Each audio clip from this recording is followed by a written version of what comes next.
नमस्कार। मैं हूं आपका भाई विचित्र।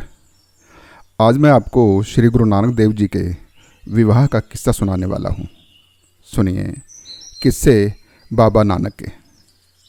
श्री गुरु नानक देव जी की बड़ी बहन नानकी जी का विवाह सुल्तानपुर लोधी के जयराम जी से तय हो गया। जयराम जी सुल्तानपुर लोधी के नवाब दौलत खान के यहाँ नौकरी किया करते थे। विवाह हुआ और इनकी बहन नानकी अपने ससुराल चली गई। परमात्मा की कृपा से श्री गुरु नानक देव जी गायन द्वारा परमात्मा की बंदगी किया करते थे। इनके संगीत प्रेम से इनकी बहन वाकिफ थी। एक दिन जब वो अपने पीहर आई तो इनके लिए एक रबाब ले आई। रबाब पाकर ये बेहद खुश हुए। गायन के साथ जब रबाब के तार छिड़े तो गायन और लाजवाब हो गया। इनका गायन सुनकर इनकी बहन को अलौकिक सुख की अनुभूति होती थी। इनका गायन उन्हें मंत्रमुग्ध करता था। परंतु पिता कल्याणदास जी इनके परमात्मा की बंदगी को इनका आलस मानते थे। एक दिन उन्होंने अपनी बेटी नानकी से कहा, नानकी, इसका किसी काम में मन नहीं लगता। तू इससे बहुत प्यार करती है। ये तेरा बहुत लाडला है। तू इसे अपने साथ ले जा। हो सकता है तेरे पास रहने से ये कोई काम धंधे में लग जाए। बहन नानकी इस बात से बहुत प्रसन्न हुई और उन्होंने पिताजी की बात खुशी खुशी मानकर गुरुजी को अपने साथ सुल्तानपुर लोधी ले आई। कुछ समय बाद सुल्तानपुर लोधी में इनके जीजा जयराम जी ने मोदी खाने में इनकी नौकरी लगवा दी। ये वहाँ मन से नौकरी करने लगे। इनको वहाँ अनाज वितरण का कार्य सौंपा गया। कुछ समय बाद इनकी बहन ने इनके विवाह के लिए लाखों की के पटवारी श्री मूलचंद जी की बेटी सुलखनी को पसंद किया और इनका विवाह तय कर दिया। नियत समय पर इनका परिवार सुल्तानपुर लोधी से बारात लेकर निकल गए। बारात कपूरथला, सुभानपुर, बाबा बकाला से होते हुए गांव बटाला पहुंची। बारात का भव्य स्वागत हुआ। बारात बटाला में ठहराई गई। कहते हैं वहाँ एक मिट्टी की कच्ची दीवार थी जो हिल रही थी। वो किसी भी समय गिर सकती थी। गुरुजी अपने साथियों के साथ उसी दीवार के पास बैठे हुए थे तो एक वृद्ध महिला ने गुरुजी से कहा, बेटा, इस दीवार से थोड़ा दूर होकर बैठ जाओ। ये कभी भी गिर सकती है। तो इन्होंने अपने मुबारक मुख से उस वृद्ध महिला को मुस्कुराकर कहा, माई, ये दीवार हमारे विवाह की निशानी युगों तक नहीं गिरने वाली। आज भी वो दीवार बटाला शहर के गुरुद्वारा कांदसाही में उसी रूप में संजो कर रखी गई है। श्रद्धालु इस दीवार के दर्शन कर अपने आप को धन्य मानते हैं। और जहाँ गुरुजी के विवाह के फेरे हुए थे उस स्थान पर गुरुद्वारा डेरा साहिब सुशोभित है। आज भी हर वर्ष उसी तरह सितंबर माह में बारात गुरु नानक की बड़ी धूमधाम से निकाली जाती है। उसी तरह बारात सुल्तानपुर लोधी से सज धज कर कपूरथला, सुभानपुर, बाबा बकाला से होती हुई गांव बटाला पहुंचती है। वहां बारात का भव्य स्वागत किया जाता है। बारात गुरुद्वारा डेरा साहब में संपन्न होती है।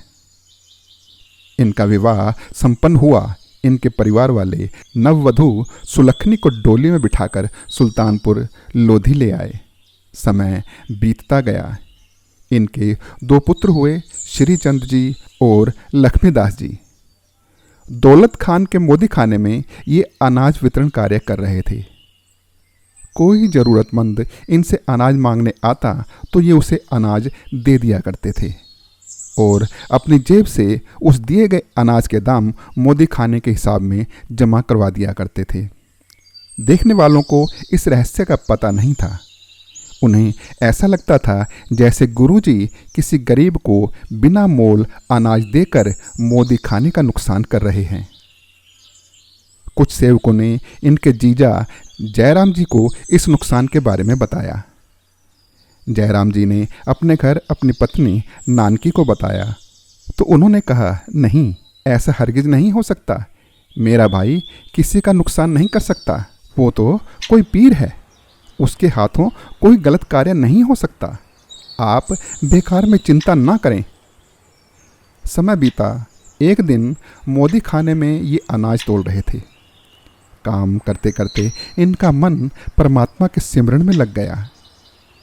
अनाज तोलते तोलते 8, 10, 12 के बाद अचानक जब 13 आया तो इनके मुख से निकला 13, अर्थात परमात्मा तेरा, परमात्मा सब कुछ तेरा। जब 13 शुरू हुआ तो 13, 13, 13 ही चलता गया। 13, 13 करते 13, 13 ही तोलने लगे। चाहे कोई 5 सेर लेने आया या 8 सेर, आपने सबको 13, 13 ही तोल दिया। ये खबर आग की तरह फैल गई कि नानक ने आज तो सारा मोदी खाना लुटा दिया है। नवाब दौलत खान तक भी ये खबर पहुंच गई। दौलत खान ने इन्हें पेशी पर बुलाया। इनका ध्यान उसी लो में लगा हुआ था। ये खामोश थे।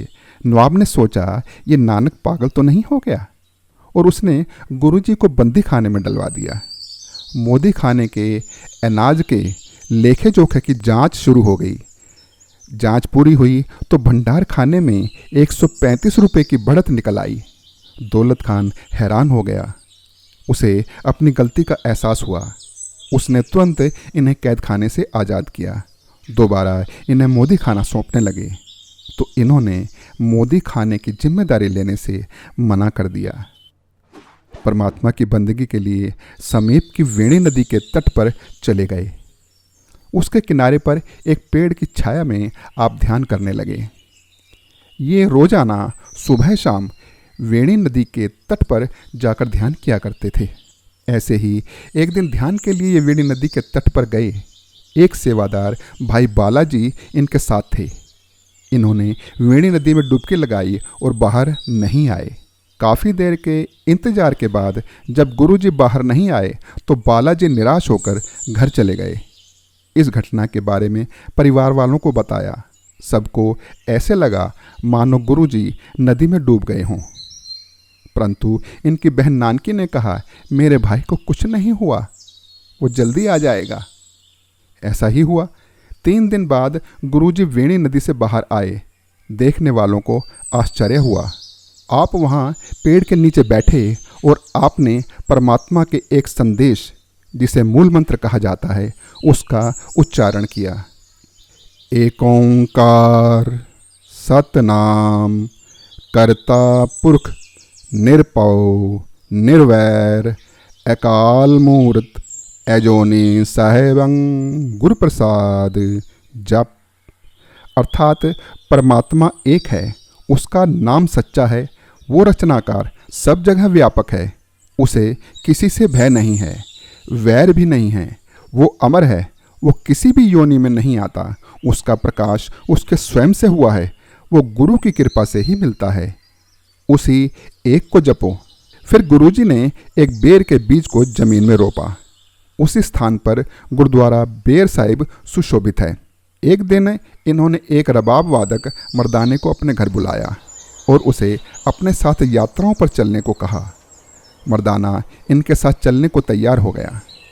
1507 ईस्वी में अपने परिवार का भार अपने ससुर मूलचंद जी को सौंपकर ये मर्दाने के साथ तीर्थ यात्राओं पर निकल गए। इन्होंने 4 बड़ी यात्राएं की, जिन्हें उदासियां कहा जाता है। उन उदासियों में गुरुजी किस किस से मिले, उन्होंने कितनों का उद्धार किया, वो किस्से लेकर मैं जल्द आ रहा हूँ। ये किस्सा आपको कैसा लगा बताइएगा। आपसे मिलने वाले प्यार का बहुत बहुत धन्यवाद। नमस्कार।